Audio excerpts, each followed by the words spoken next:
Hello, I'm back at Kew Gardens today, and I can't leave Kew Gardens without sharing with you some images and some fascinating new facts which I've just learnt about these incredible Ensete Ventricosum.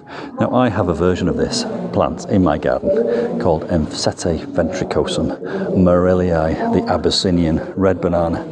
And you'll have to correct me if I'm wrong, but I think that is a version of my Ensete Ventricosum Maurelii. It's got the red leaves going all the way up. That's about 15 to 20 feet tall. It's fulfilling its potential in this amazing glass house.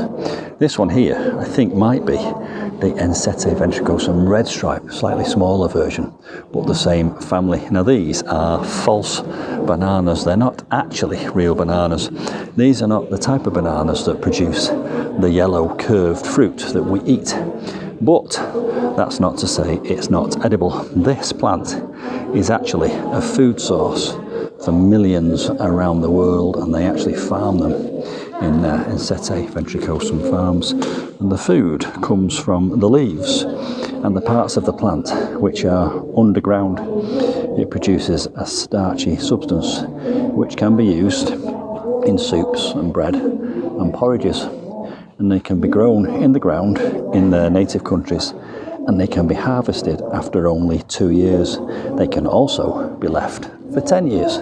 So there we go, a very flexible and nutritious plant. And the thing I've learned today is I didn't realise that the leaves and the trunk, or the pseudo-trunk, and the parts of this plant which are underground are actually edible, and such a versatile staple food source all around the world. It just goes to show you learn a new thing every day. And I've got to give credit to Kew Gardens for all the information I've shared in this video. I don't want to be accused of plagiarism, so please do have a look at the Kew Gardens website. There's a link to it below this video.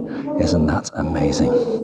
Ensete Ventricosum Maurelii on the left, on the right I should say, I think, and red stripe over here on the left.